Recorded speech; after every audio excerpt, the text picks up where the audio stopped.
The Mississippi River churned brown and thick beneath the paddle wheel, as Rebecca Kane gripped the railing of the riverboat, watching the shoreline of Texas draw closer with every rotation of the massive wheel, her heart hammering against her ribs because somewhere behind her, 300 miles upstream, wanted posters with her face were being nailed to every post office wall between New Orleans and Baton Rouge for a murder she had witnessed but not committed.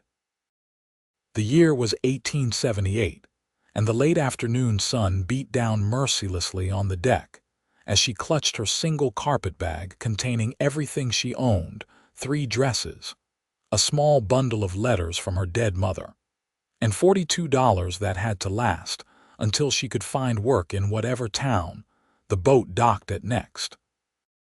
The other passengers gave her curious glances, this young woman of 22 traveling alone without a husband or chaperone, her dark auburn hair pinned up beneath a simple bonnet, her green eyes constantly scanning the horizon as if expecting danger to appear at any moment.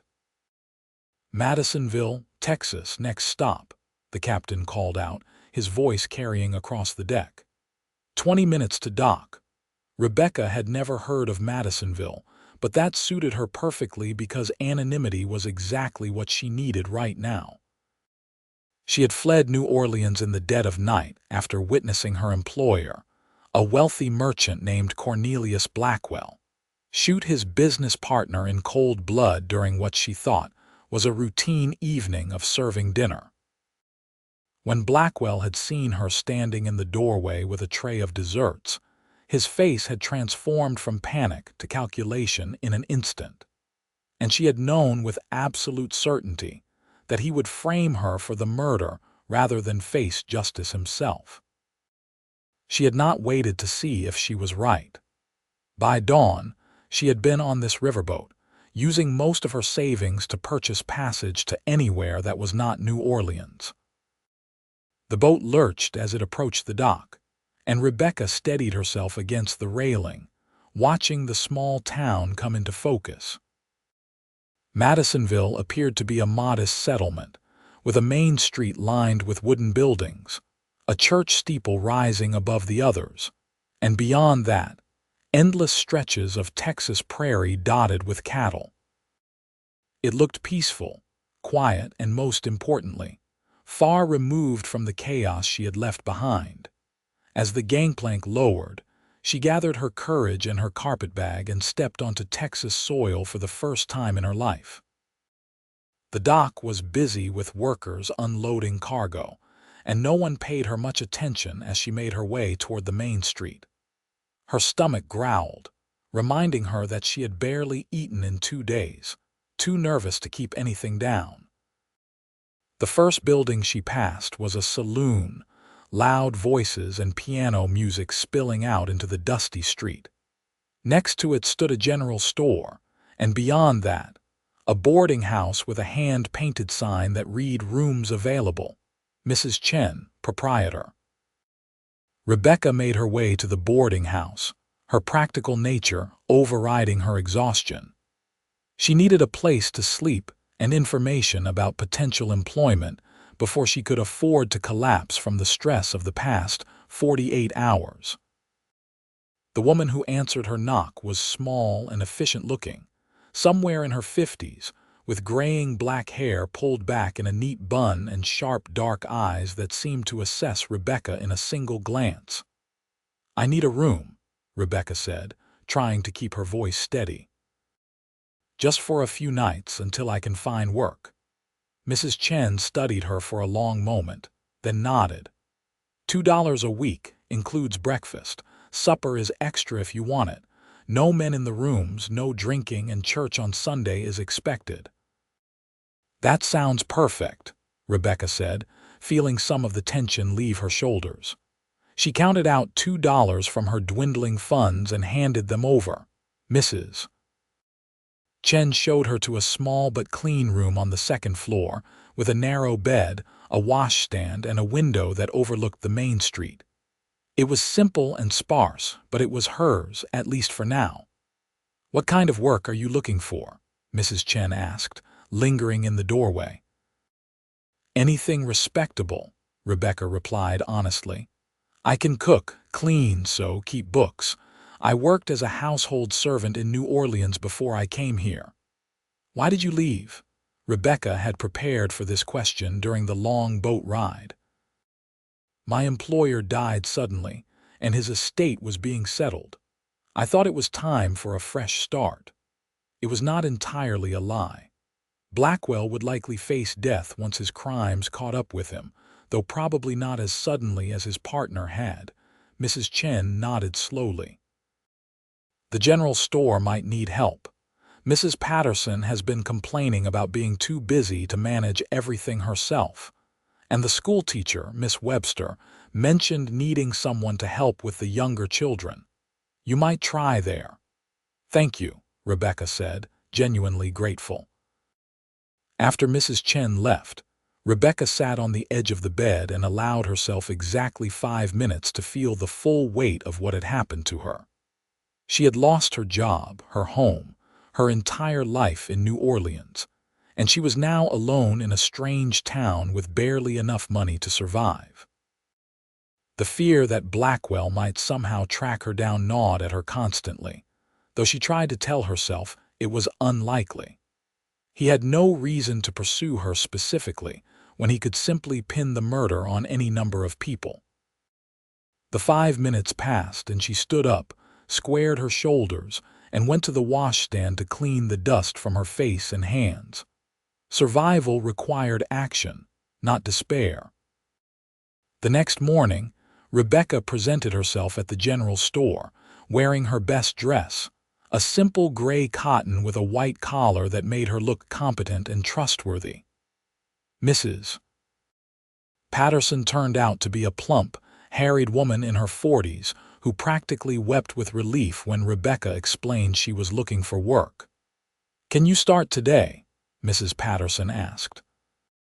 "My husband is supposed to help, but he is always at the ranch, and I cannot manage the inventory and the customers and the orders all by myself." "Yes, I can start today," Rebecca agreed, and just like that she had employment. The work was straightforward but demanding. She helped customers, stocked shelves, kept the ledger books updated, and learned the rhythms of small-town life. People were curious about her, asking polite but probing questions about where she was from and why she had come to Madisonville. She kept her answers vague and pleasant, always steering the conversation back to whatever they were purchasing. 3 days into her new job, the bell above the door chimed, and a man walked in who made every woman in the store turn to look.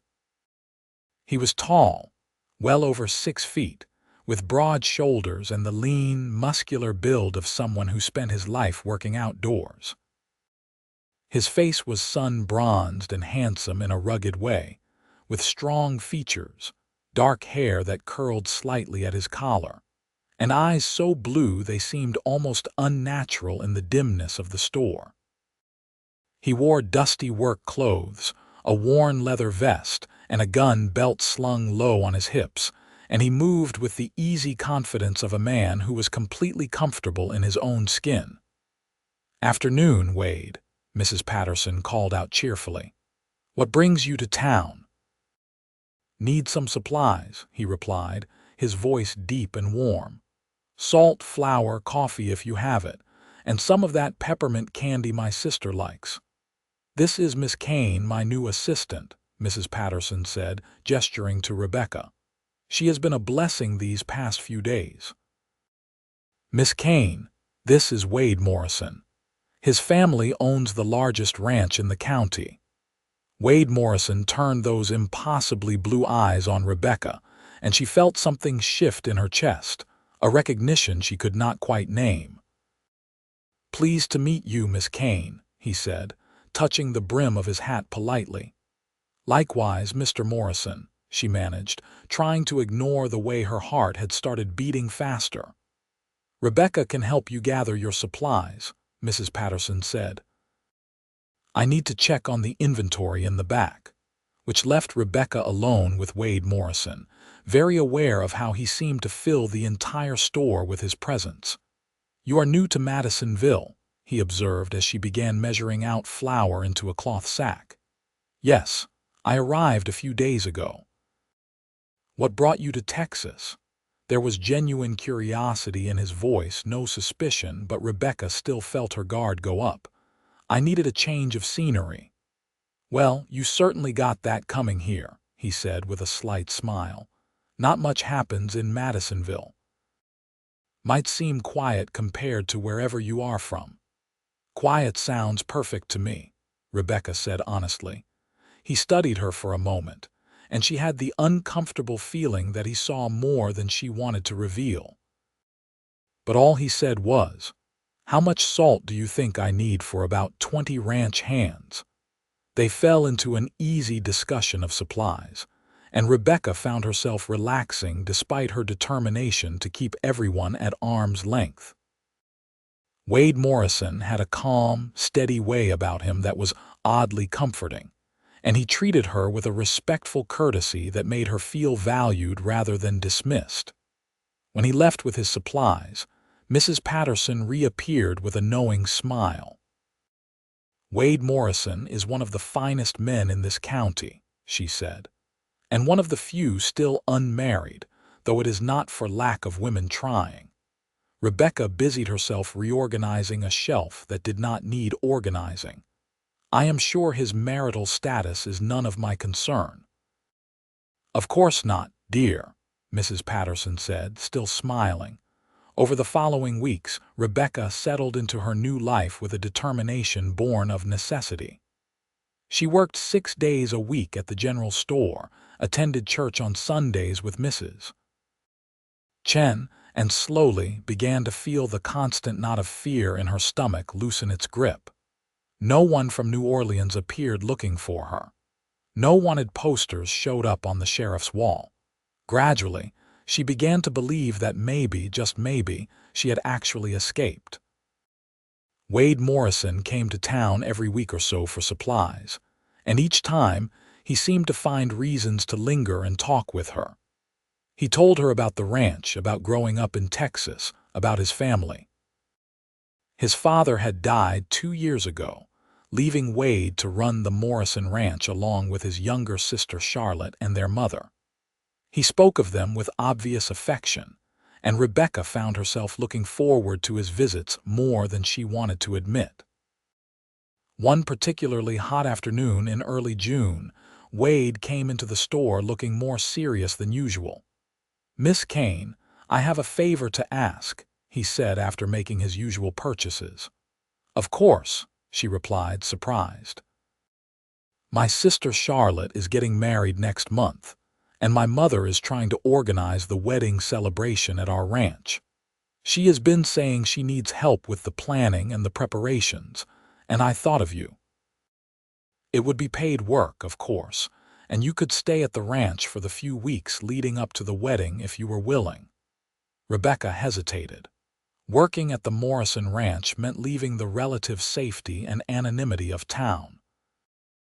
It meant spending more time around Wade Morrison, which made her feel things she was not sure she was ready to feel. But it also meant more money, which she desperately needed, and a chance to see a different side of Texas life. "I would need to ask Mrs. Patterson if she could spare me," Rebecca said slowly. "Already asked her," Wade said with a grin. "She said she could manage for a few weeks, especially since business slows down in the summer heat anyway." "Then I suppose I accept," Rebecca said, returning his smile despite herself. "Good," Wade said, and the warmth in his voice made her heart skip. "I will come by on Sunday afternoon to take you out to the ranch." True to his word, Wade appeared on Sunday with a wagon, and Rebecca loaded her carpet bag and said temporary goodbyes to Mrs. Chen, who gave her a knowing look that made her blush. The ride to the Morrison Ranch took about an hour, following a road that wound through rolling prairie dotted with wildflowers and grazing cattle. Wade kept up a steady stream of conversation, pointing out landmarks and telling stories about the area. and Rebecca found herself genuinely relaxed for the first time since leaving New Orleans.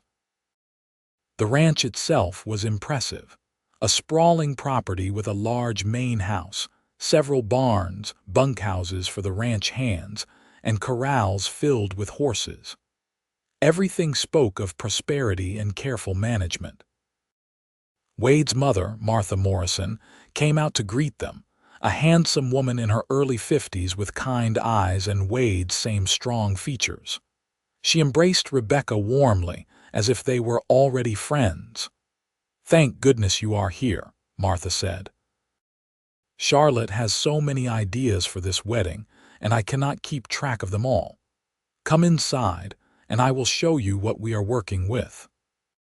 Charlotte Morrison turned out to be a whirlwind of energy, a pretty blonde of 19 who was madly in love with her fiancé, a neighboring rancher's son named Thomas Baker.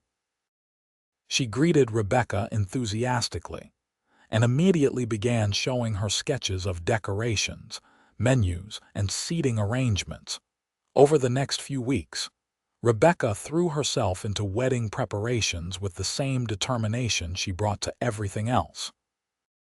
She helped Martha and Charlotte plan menus, organize decorations, coordinate with the ranch hands who would help set up tables and chairs, and manage the 100 small details that went into creating a proper celebration. But it was the time she spent with Wade that began to change everything. He would find her in the evenings after his work was done, and they would walk around the ranch together, while the sunset painted the sky in shades of orange and pink. He told her about his dreams for expanding the ranch, about his father and the lessons he had taught him, about the responsibilities he carried and the future he was trying to build. And slowly, carefully, Rebecca began to tell him about herself. Not the dangerous truth about New Orleans, but the other truths, the ones that mattered just as much. About losing her mother to fever when she was 16. About working hard to make her own way in the world. About her love of books and her secret dream of maybe one day having a home of her own, a place where she truly belonged. "You belong here," Wade said one evening as they stood by a fence watching horses graze in the twilight. "You fit here like you were always meant to be part of this place." Rebecca looked at him, this good, honest man who had opened his home and his heart to her, and felt something crack in the walls she had built around herself. "Wade, there are things about my past," she began, then stopped, afraid of what would happen if she told him the truth. "We all have pasts, Rebecca," he said gently. "What matters is who we choose to be now today, and the person I see is someone kind, hardworking, and genuine. That is who you are to me." She wanted to believe him, wanted to believe that her past did not have to define her future. The night before Charlotte's wedding, Rebecca was helping Martha with final preparations in the kitchen when Wade appeared in the doorway. "Rebecca, can I steal you away for a few minutes?" he asked. Martha waved her off with a smile, and Rebecca followed Wade outside into the warm summer night. He led her away from the house, toward a small hill that overlooked the ranch, where they could see lights from the bunkhouses and barns twinkling in the darkness. "I have been thinking about something for a while now," Wade said, turning to face her. "Actually, I have been thinking about it since the first day you walked into the general store." Rebecca's heart started pounding. "What is that?" "I am falling in love with you, Rebecca Kane," he said simply. "Actually, I think I might already be there. And I know you have not been here long, and I know you are still figuring out your place in the world, but I need you to know how I feel. I need you to know that if you wanted to stay here, not just for the wedding but for always, I would count myself the luckiest man in Texas." Tears sprang to Rebecca's eyes, because this was everything she had ever wanted and everything she was afraid she could not have. "Wade, I have to tell you something," she said, her voice shaking, "about why I really left New Orleans." And then, standing on that hill with the stars bright overhead, She told him everything.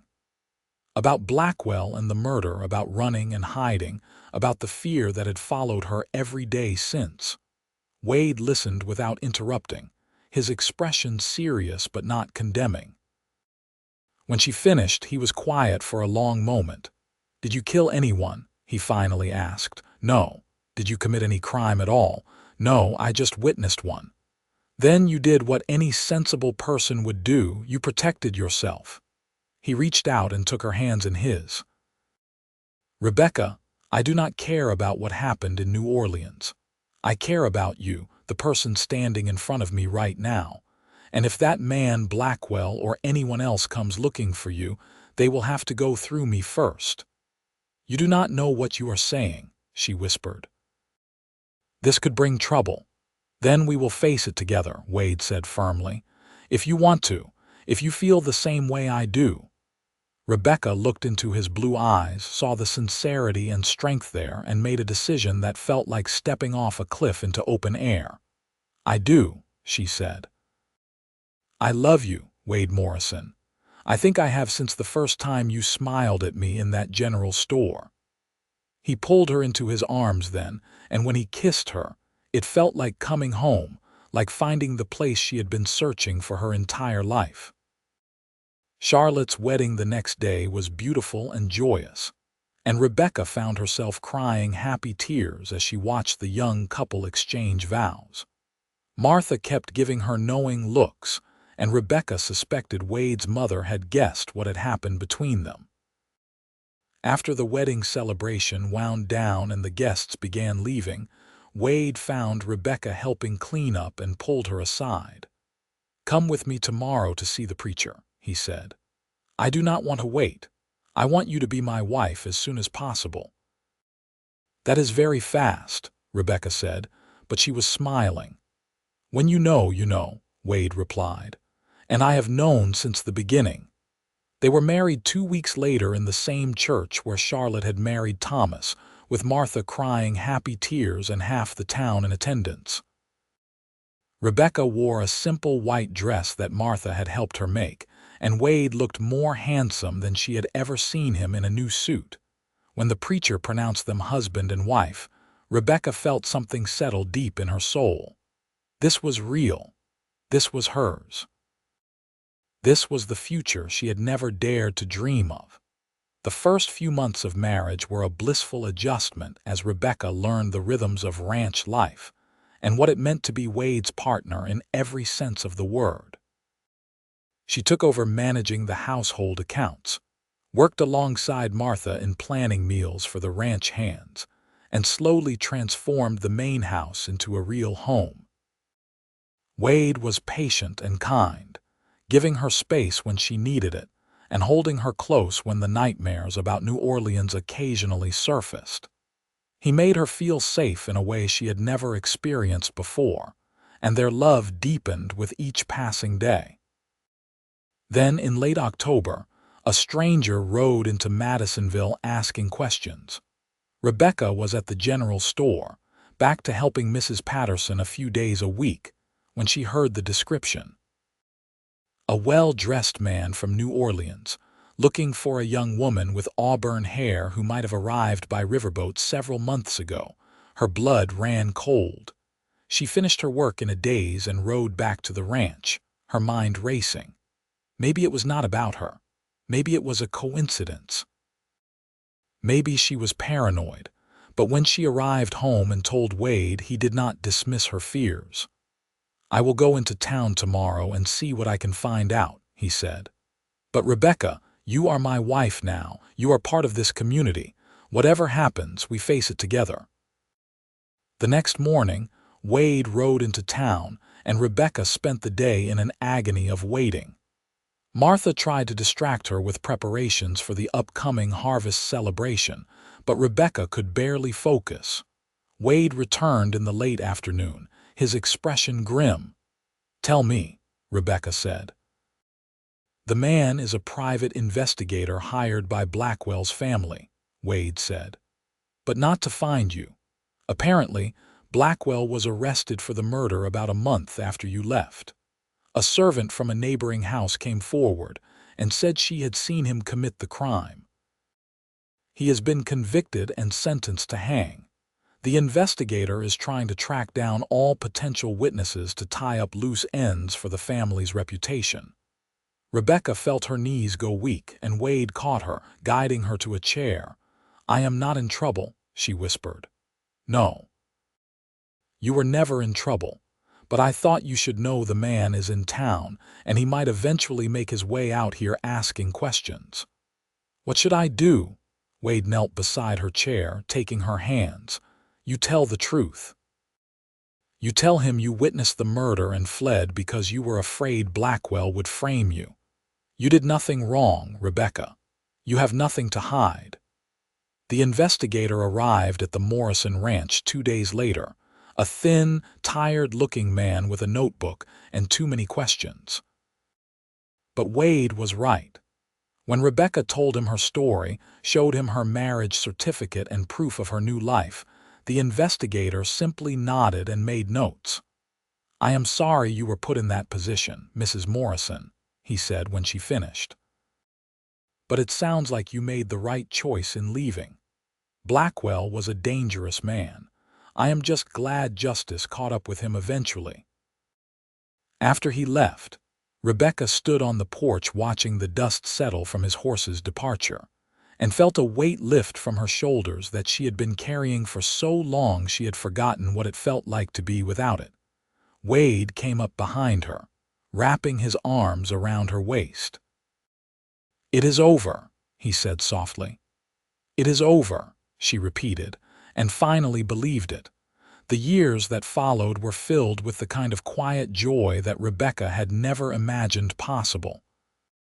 She and Wade built their life together with love and intention, facing the challenges of ranch life side by side.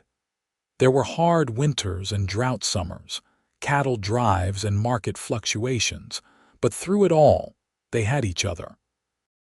Charlotte and Thomas settled on their own ranch nearby, and the two families remained close. Martha continued to live at the Morrison Ranch, becoming Rebecca's dearest friend and confidante. In the spring of 1880, Rebecca discovered she was pregnant. Wade was overjoyed, treating her like precious china despite her insistence that she was perfectly capable of continuing her regular activities.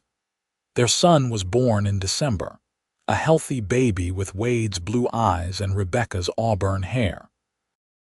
They named him Matthew, and Rebecca thought her heart might burst from the love she felt holding him in her arms.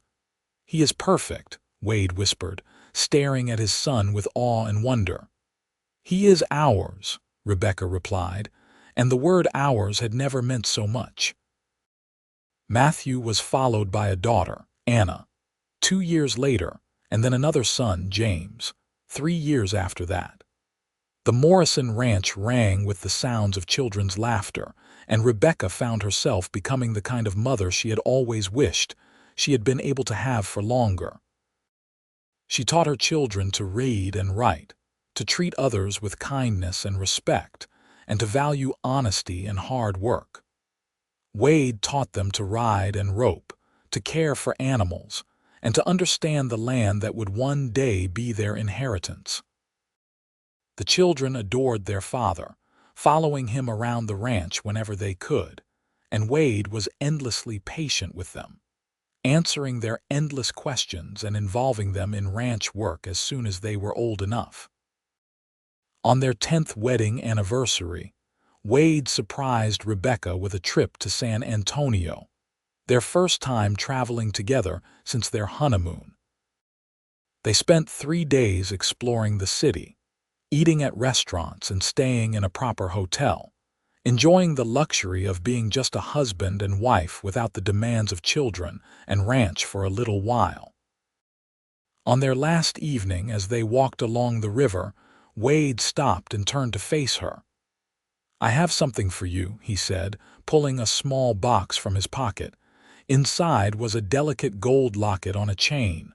"Open it," he urged. The locket held tiny photographs of their 3 children, and Rebecca felt tears spring to her eyes.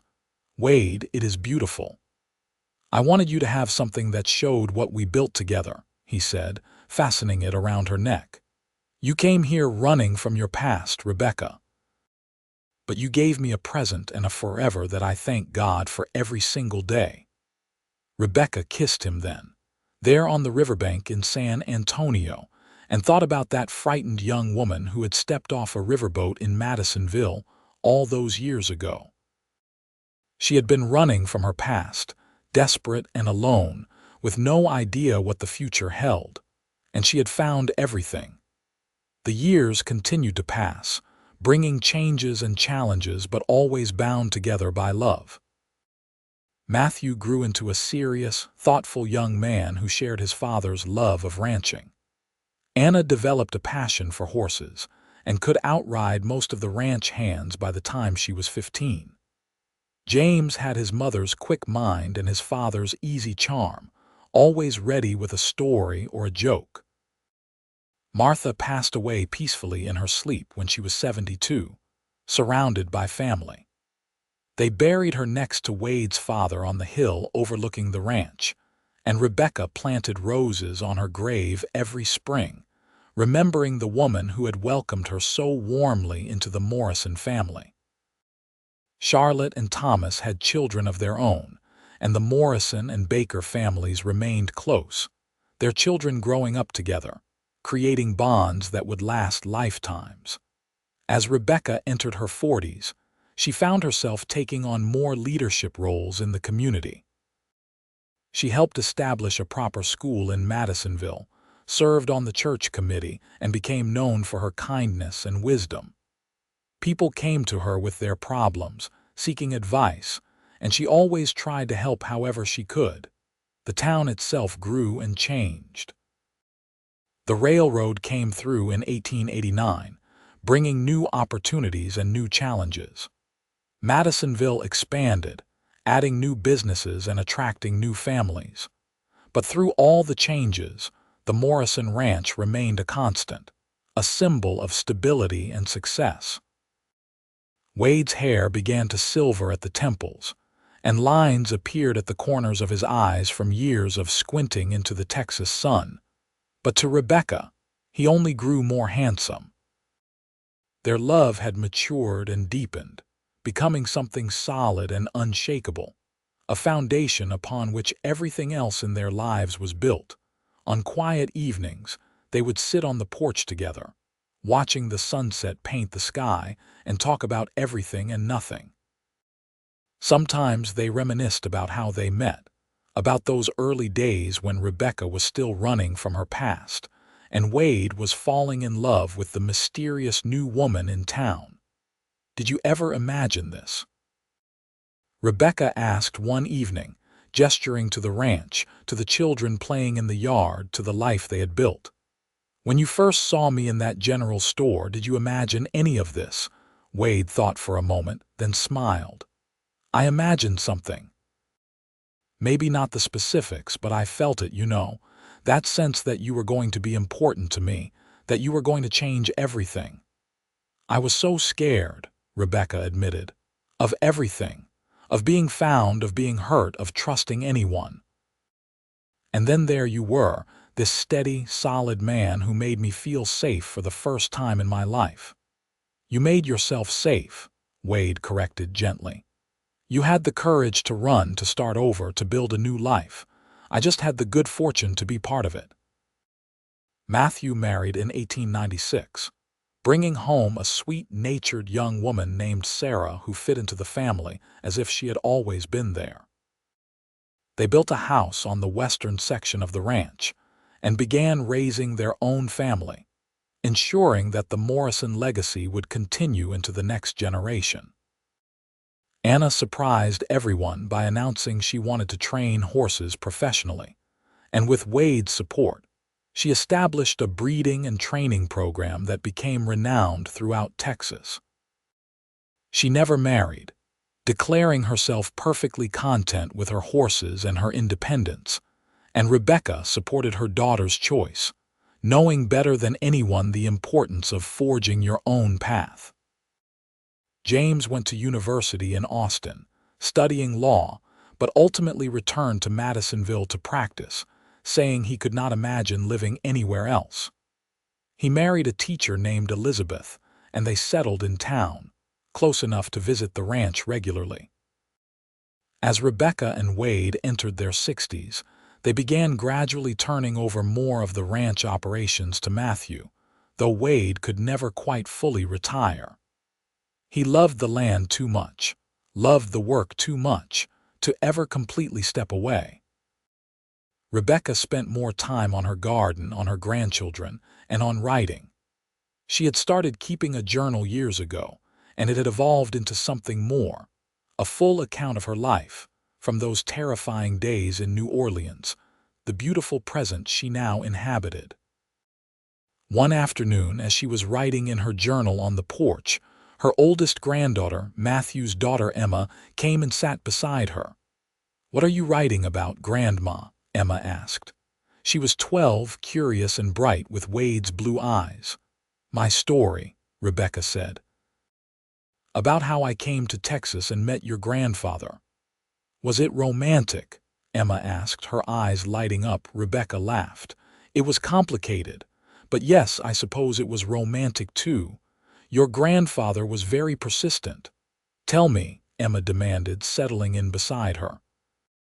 And Rebecca did, telling a simplified version of the story, about arriving by Riverboat, about meeting a handsome cowboy in a general store, about falling in love and building a life together.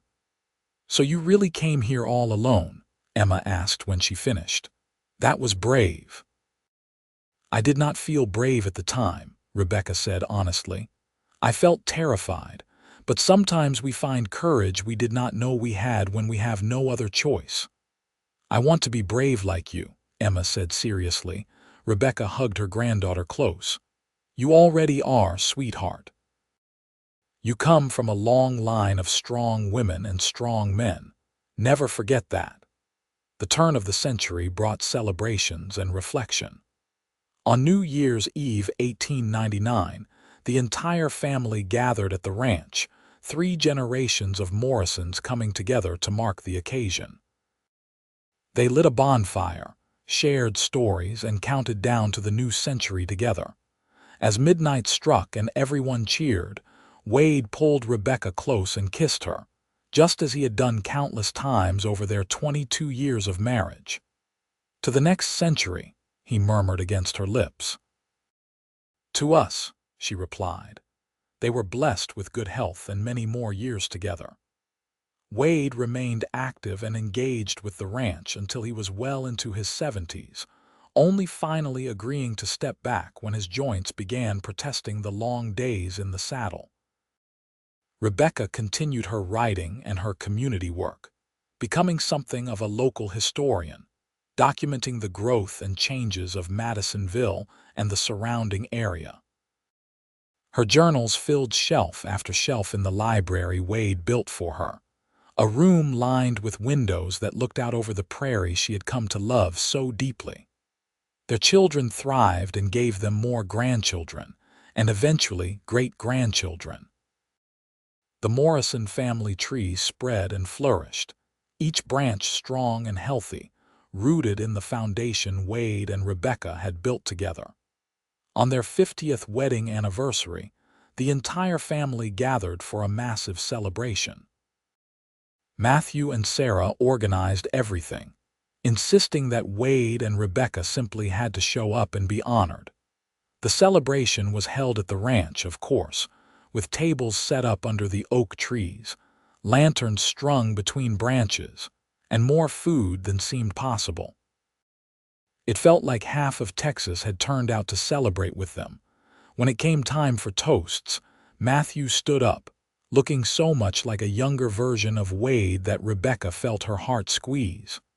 "To my parents," Matthew said, raising his glass, "who taught us what real love looks like, what commitment means, what it means to build something that lasts. Everything we are, everything this family is, comes from the foundation you built together. We love you both more than words can say." The whole gathering raised their glasses, and Rebecca felt tears streaming down her face. Wade reached over and took her hand, his grip still strong despite his age.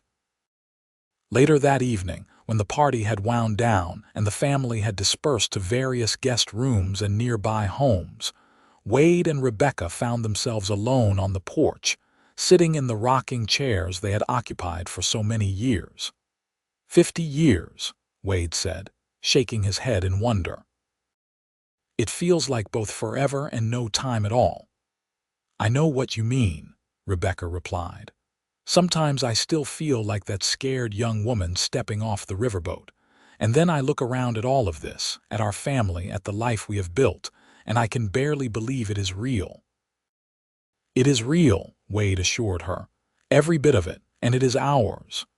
They sat in comfortable silence for a while, listening to the sounds of the Texas night, the crickets and distant cattle, the wind rustling through the grass. You ever regret it? Rebecca asked suddenly. Taking a chance on me? On someone with a past, someone running from trouble? Wade turned to look at her, his blue eyes still sharp and clear despite his age. Not for one single second. You were never running from something, Rebecca. You were running to something, to here, to me. To this life we were always meant to have together. I have never believed in fate much, but I believe in us. I believe we were meant to find each other.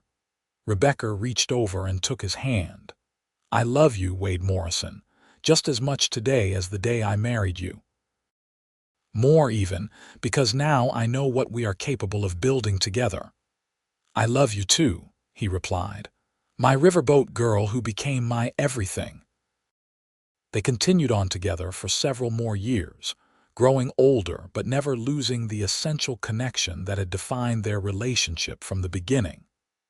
Wade's health began to decline when he was 78, his heart finally wearing out after a lifetime of hard work and hard living.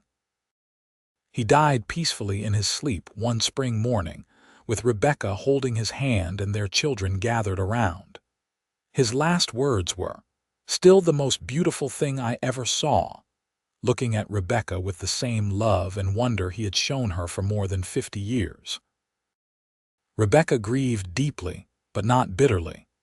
She had been blessed with a love that most people never experienced, a partnership that had given her everything she had ever dreamed of and more. She continued living at the ranch, surrounded by family, spending her days with her children and grandchildren, tending her garden and adding to her journals. She died 4 years after Wade, at the age of 82, sitting in her library surrounded by the written record of her extraordinary life. Matthew found her there, peaceful and still, a slight smile on her face. They buried her next to Wade on the hill overlooking the ranch, under the oak tree where they had sat together so many evenings watching the sunset. The entire family gathered, along with what seemed like half of Texas, to pay their respects to the woman who had arrived in Madisonville as a frightened fugitive and became one of its most beloved citizens. At the funeral, Emma, now a woman in her 40s with children of her own, stood up to speak. My grandmother used to tell me that sometimes we find our real lives in the most unexpected places, Emma said. She came here running from her past, terrified and alone. And she found love, family, and a home that became legendary. She taught all of us that courage is not the absence of fear, but the willingness to move forward despite it. That love is not just a feeling but a choice we make every day. That family is built through commitment, sacrifice, and showing up for each other even when it is hard. She paused, looking around at the assembled family, dozens of people who existed because Rebecca had had the courage to step off that riverboat and start a new life. She arrived by riverboat, running from her past, Emma continued. But she found a cowboy who became her present and her forever. And in doing so, she gave all of us the greatest gift possible, a family built on love, a legacy of courage, and a story that will be told for generations to come. The Morrison Ranch continued to thrive under Matthew's stewardship and eventually under his children's care. The family grew and spread, but they always came back to the ranch, to the place that Wade and Rebecca had built together. Rebecca's journals were carefully preserved, eventually published as a historical account of life in Texas during the late 1800s and early 1900s. They became required reading in local schools, a first-hand account of the challenges and triumphs of building a life in the Wild West. But for the family, the journals were something more personal. They were proof of a love story that had started with fear and ended with joy, of a woman who had found the courage to run toward her future instead of from her past, of a cowboy who had seen past fear and mystery to the woman beneath, of two people who had chosen each other and built something that lasted long after they were gone. The oak tree on the hill continued to grow, its branches spreading wide over the graves of Wade and Rebecca Morrison. In the spring, wildflowers bloomed around the base, and in the summer their great-great-grandchildren would climb its branches, unaware that they were playing in the shadow of a love story that had become legend. On the headstone, beneath their names and dates, was carved a simple inscription that Matthew had chosen. She arrived by Riverboat, running from her past. He became her present and her forever. Together, they built a legacy of love. And so the story ended not with an ending at all, but with a continuation, a family and a love that rippled forward through time, touching countless lives, proving that sometimes the most desperate flights lead us exactly where we need to be, and that love, real love, is the most enduring legacy we can leave behind.